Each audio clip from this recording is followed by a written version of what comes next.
Welcome back. You're still watching Trends. Now, for the first time in history, Zulu and Thai culture will clash when the son of a lion slayer called Senzo confronts a dangerous Thai poacher. So, Red Cargo is a film highlighting the terrible rhino poaching business, starring a Zulu guy who dedicates himself to rescuing them, even if it means losing his life. Now, the Zulu warrior, who's respected for stick fighting, goes head-to-head with a Thai drug lord. And that's the premise of a story behind a movie called Red Cargo, written and produced by Senzo Zindela, a filmmaker from KZN. The film hasn't been made as yet, but he's about to tell us more, and he's joining us from our Durban studios. Welcome, Senzo.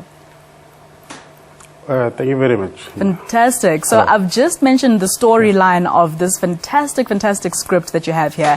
And from my understanding, last year some big things happened when you went to Thailand to basically meet some people there who are going to assist you in putting this film together. Tell us a bit more. Yeah, actually that is true. The film is taking place and we are partnering with the company called Kayo Thailand, a company that is based in Thailand, of which the director of the film is the guy who is behind the big legend from Thailand, the guy called Tony Jaa. Yeah, and so how did you come to know about this guy? Actually, I went to France in May with the help of the KZN Film Commission that is chaired by Mr. Welcome Somi and Chekimotepe. And then when we're there, you know, we as filmmakers, we always hustle and make sure that we get the good deals, right, or meet the right people. Yeah, so that's how it happened. So we met in France at Cannes this year. In May. Fantastic. Last year you mean? Yes. Yeah. Awesome. And that's, I mean, basically what it's about when you get there and you network with the right people. And so the delegation that went over to Thailand, I mean, were they blown away? You went with a few well-known actors from South Africa as well to go and promote this script and story that you had. Yeah. Actually, I went with Siabonga Shibe and Luan Dangwenya, of which when they got there, actually, they were very excited. You know, like impressed by the reception that we received from there.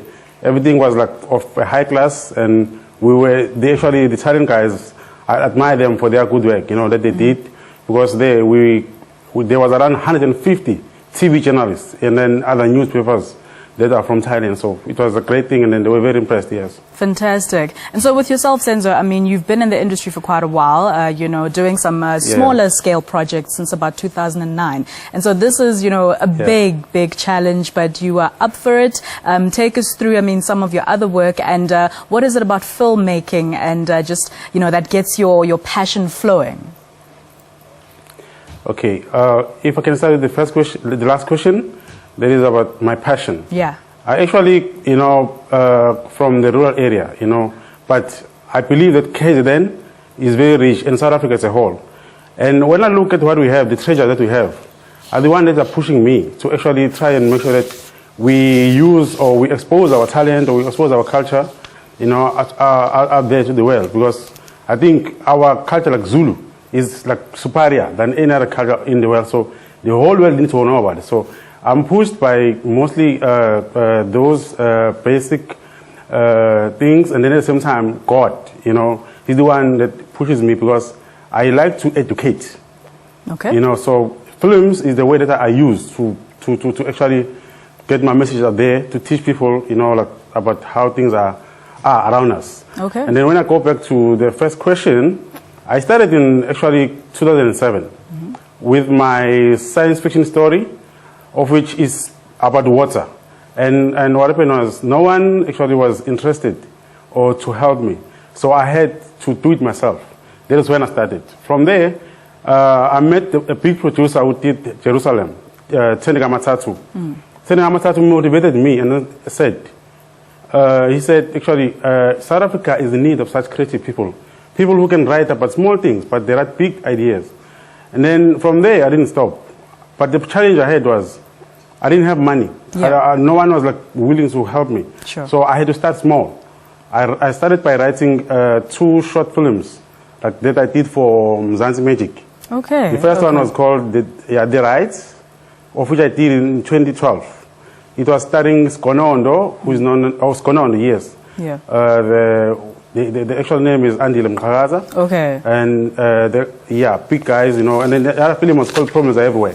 And This is that's where I the great started. thing, You know, Senzo, let me just come in here. Sorry to just cut you a little bit. We are out of time. But, you know, that's the great thing in that you are really a story of showing how perseverance and dedication to your craft, regardless of all the challenges, and we all know every filmmaker in South Africa has those. So a fantastic job. And, you know, we look forward to hearing and seeing more about this film taking place. Well, you start shooting later on in this year once you've put everything together. So congratulations to you, and we'll be looking out for Red Cargo. Thank you so very much, Senzo. Thank you very much. Thank you very much. Pleasure having you. Moving on to a movie that is definitely also another to watch, but not a South African one. La La Land is an American romantic comedy musical written and directed by Damien Chazelle. Now, the film took an incredible 7 awards at the recent Golden Globes and stars the likes of Emma Stone, John Legend, and Ryan Gosling. Take a look at why it won.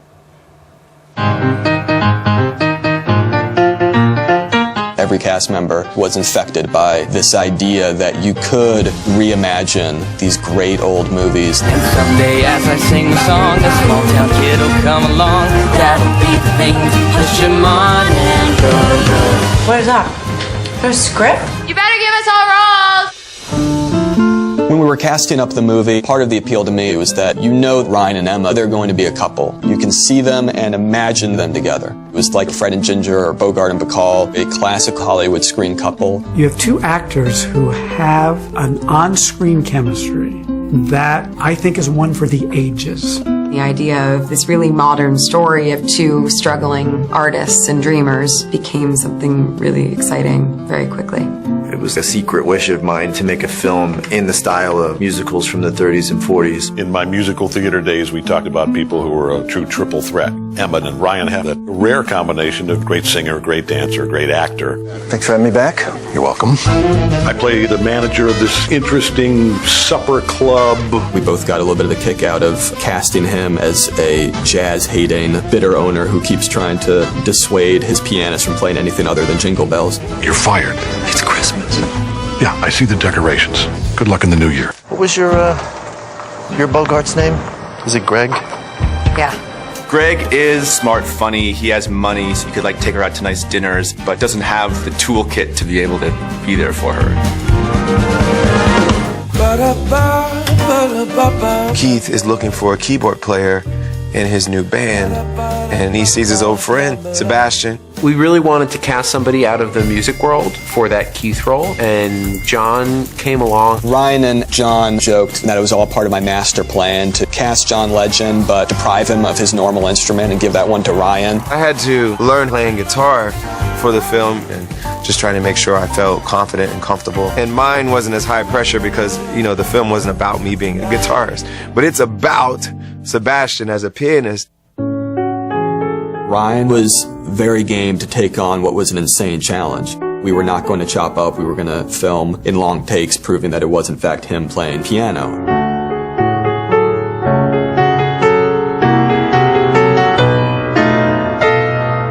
Piano is always something I wished I'd had the time to learn. What other job is it a part of your job to just sit in front of a piano for 3 months and play?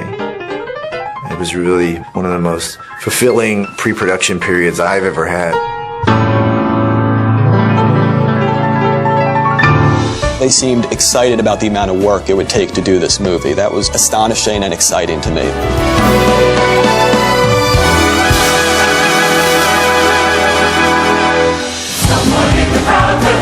It's been really fun doing this, and it's been a great first experience as an actor. Just getting to play music every day and dance every day was a real once-in-a-lifetime opportunity. Living in a musical world where when you're filled with joy, you can spin down the street or burst into song. I loved that. And now, recipient of the prestigious and befitting Lifetime Achievement Award at the Naledi Awards a few years ago, my next distinguished guest is a playwright, screenwriter, lyricist, and composer. And this year being the 30th year anniversary since a play that would forever be etched in the hearts of South Africans all over opened at the Market Theatre, something very special is brewing regarding the story of a black teen who at first wanted to become a superstar, but instead, inspired by her teacher, she becomes a revolutionary in the 1976 student uprisings in Soweto. So I am, of course, talking about Babambongeni Ngema, who is here to talk about Sarafina. Welcome to the studio, Bob. Thank you. Pleasure having you here. And I mean, we're here talking about 30 years ago, but also now, because something big is happening regarding Sarafina. So for those who don't know, tell them, what's brewing? Well, it's 40 years since the uprisings of 1976. That's right. And 30 years since Sarafina. So this is what we're talking about. We're opening Sarafina one more time at the State Theatre in Pretoria. At the State Theatre, okay. Yes. And so you have actually finished auditioning, and on Monday you've just been telling me that literally you start a whole new, it's what, Sarafina the remake, or you know, Sarafina Reloaded. Sarafina Reloaded, right. Yeah. The new generation of Sarafina. Okay, so you've met some, I'm sure, incredible and auditioned some incredible youngsters who are going to play, you know, those big roles that, you know, unfortunately they will be compared, you know, to the people who were in the movie. Unfortunately for them. Yes. But I can tell you right now, these young kids are so talented. Yes. They're going to blow your socks off. Fantastic. And you still have this energy, Babangema.